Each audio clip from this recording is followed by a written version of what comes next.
जय श्री राम। श्री हनुमान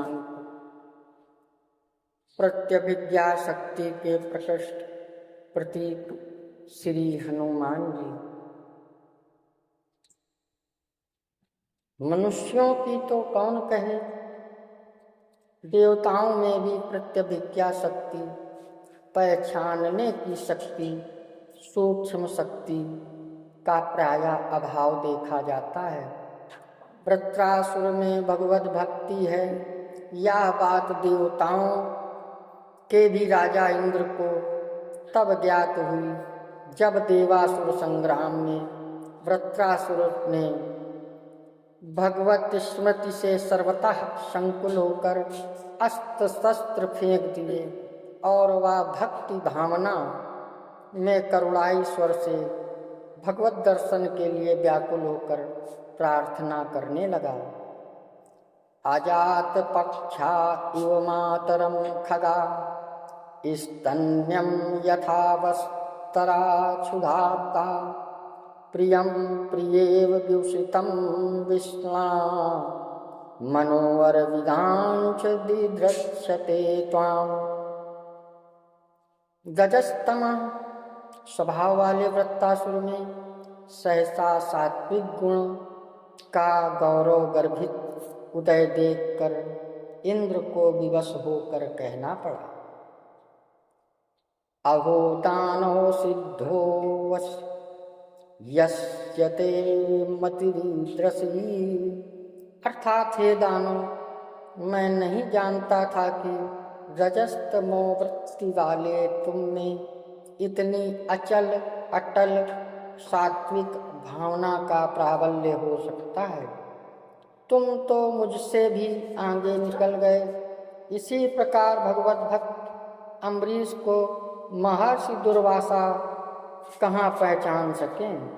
यदि पहचान पाते तो उसे जलाने के निमित्त कृत्या उत्पन्न नहीं करते। इस प्रकार प्रत्यभिज्ञा शक्तिहीनता के बहुत से उदाहरण देवताओं, दानवों, ऋषियों में मिलते हैं।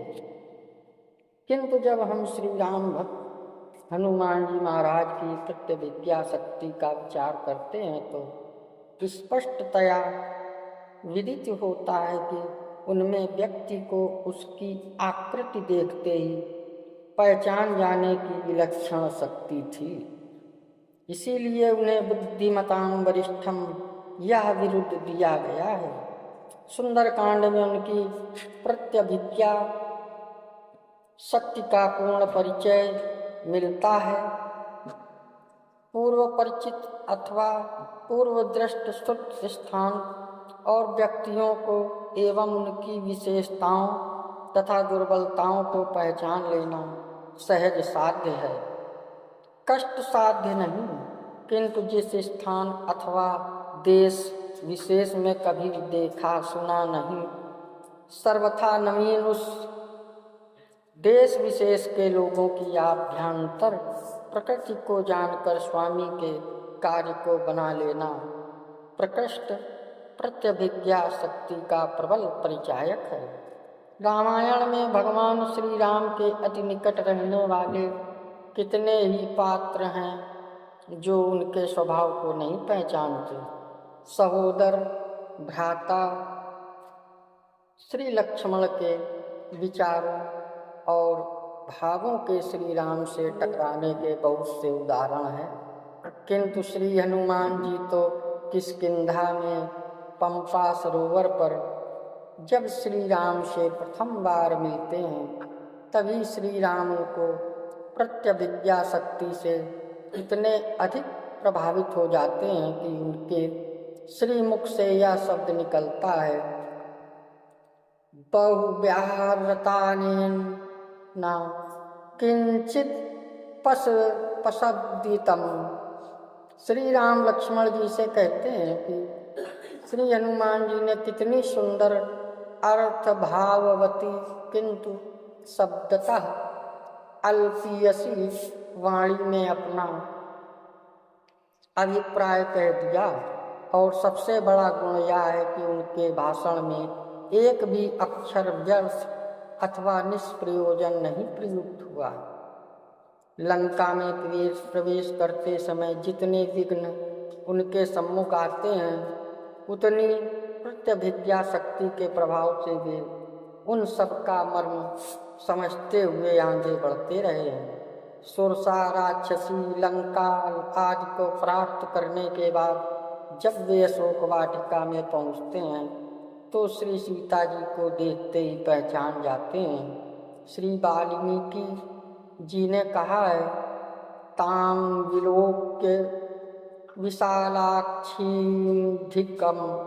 मलिनाम कृशाम तर्कयास्मासीतेति कारणरूपादिभिः। इससे इसके अतिरिक्त श्री हनुमान जी प्रत्यभिज्ञा शक्ति का परमोत्कृष्ट प्रमाण तब मिलता है जब विभीषण के शरण आने पर श्री राम के सन्निकट रहने वाले सुग्रीव, लक्ष्मण आदि सभी यह आशंका करते हैं कि राक्षस राज रावण का भाई विभीषण कपट से भेद लेने के लिए शरण में आया है।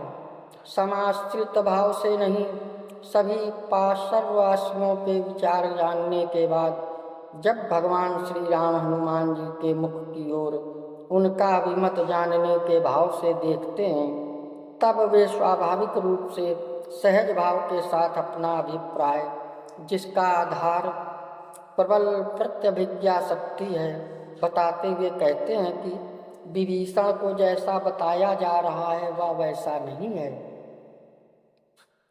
विभीषण, उसका जन्म यद्यपि राक्षस कुल में हुआ है, पर वह स्वभाव से राक्षस नहीं, महात्मा है, धर्मात्मा है। श्री हनुमान जी प्रत्यभिज्ञा शक्ति की विजय होती है और सब लोग अपने अपने विचार बदलकर उन्हीं के साथ हो जाते हैं। भगवान श्री राम जी उनकी प्रत्यभिज्ञा शक्ति की प्रशंसा करने लगते हैं। ये था श्री हनुमान अंक में प्रत्यभिज्ञा शक्ति के प्रकृष्ट प्रतीक श्री हनुमान जी। अगर आप हमारे चैनल में नए आए हो तो सब्सक्राइब करें, लाइक करें, शेयर करें। जय श्री राम।